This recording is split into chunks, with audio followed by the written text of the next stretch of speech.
going to show you today is how I do the measurements. You can tweak it the way that you want to tweak it, but this is the way I do the measurements. So I have the patient standing behind the mirror, in front of the mirror, and I have my sheet here that says that I'm going to be documenting all the measurements. So I start out with the stomach first. That's how I do it.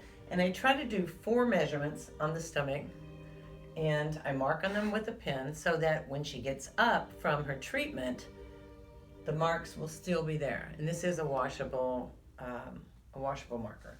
So I use the belly button as a point of reference. So I start at the belly button with the 1 inch. Turn it upside down. Start here. I go all the way up, and I go to the top of the bra because a lot of women have, a lot of excess skin behind the bra, and they want to get that off. This area right in through here, they want extra off that, so that's what we do. We make sure this goes around to the back of the bra area so that we know if they're losing here. So I see here that we started, this is 6 inches, so then I'm going to document that I went 6 inches up from the belly button. The next one that I do is usually lands around the waist area, and her waist actually is around the 4.5 mark. A lot of women, you can go 2 inches up or 5 inches up. She's quite long-waisted, so I'm going to mark it at 4 inches, and I'm going to mark down 4 inches up from the belly button. And what I forgot to do before was to go all the way around the top, and I mark from behind, top and bottom, so I can see where those marks are when she gets off the table. So I know that she's 29.5 inches, so when I go up to the top measurement, 6 inches up, she's 29.5 inches. Now I'm going to go to the waist, and mark around the waist, and I'm going to put a blue mark above, below, and above, below, and I'm going to mark her measurements down. Now I'm going to do the belly button area. So I'll go around the belly button all the way around. And once again, I'm going to go behind. I'm going to mark above and below the tape, above and below. And here's her belly button. And I'm going to write those measurements down. And then I'm going to go 2 inches below the belly button. A lot of women have, this is where they have their little pouches at, and that's where you want to go to the center of that. So if it's 3 inches on your patient, then it's 3 inches. On this patient, she doesn't really have, a belly buckle, but on this patient, I would do 2 inches because that's the center of her belly. And I would measure all the way around. And I would mark above, below, above, below, above, and below. And then I would put those measurements down.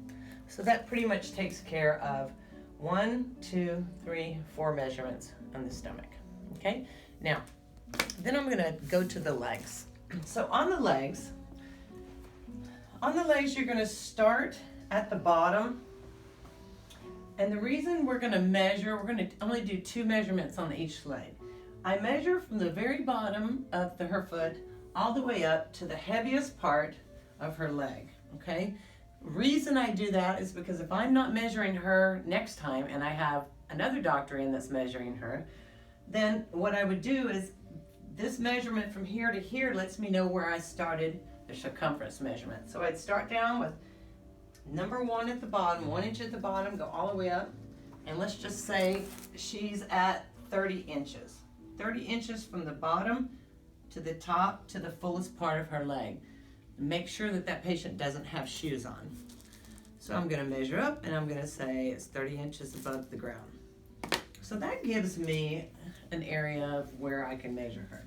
So then I go around, measure her in the heaviest area of her leg. And then I'm going to go behind and mark top, bottom, and that'll give us a good measurement. And then I'm going to write that down. I'm going to do the same thing with the other leg. Start at the bottom with the measurement of 1 inch at the bottom. I'm going to go all the way up, and we said 30 inches is where I marked her all the way up. It could be 25, could be 27, but you want to make them the same. 30 inches on both sides. Then I'm going to take the circumference measurement, and a lot of times it's not going to be the same. Top, bottom. A lot of times one leg's going to be bigger than the other. That's okay. Hardly anybody's the same. So I'm going to write down her measurements.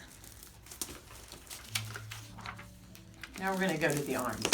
The arms is another place on the women that are very common areas women want to lose. So the best way to measure the arms is find the cubital area, say here. So I'm going to have her bend her arm.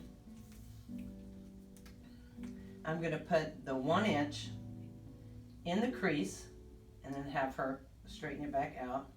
And I'm going to go to the center of the belly of the muscle. So the center of the belly of the bicep. For her, it's about 4 inches. I'm going to write that down. So I'm going 4 inches up, then I'm going to take the circumference. Okay, so go below the mark.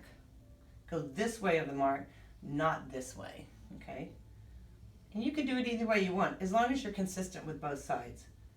So I'm going to wrap it around, mark it where I know exactly where to go when she gets off the table, write that measurement down.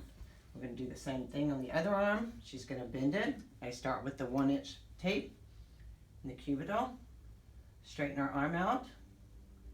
I'm going to mark it 4 inches. I'm going to go on this side of the mark, or if you want to go on the other side, you can. Just make sure that you do it consecutive to where it's even. Okay, so we're done with her. We've done arms, 4 measurements in the stomach, and a measurement in the legs. Now, when she lays on the table, I'm going to put the pads on her. When she gets back up, I've got these lines, and I'm going to go right back to those lines I started from. And that way I can get a different measurement, and you're going to get measurable results. However, you need to let the patient know, just because you lost an inch here, or whatever, there's still inches gone in between, correct? Because I covered this whole thing with pads. Same things with the legs. If my pads go from here to here, I'm only measuring one spot in that area. It doesn't mean she only lost an inch in this leg. It just means that's the only area that I measured her. So we know that there are more inches lost. So that's a good thing to explain to your patients. Whatever inches we come up with at the end of the measurements isn't really indicative of how much you lost. You did lose more because we didn't measure everything. Okay, so now it's time to put the patient on the table for a treatment.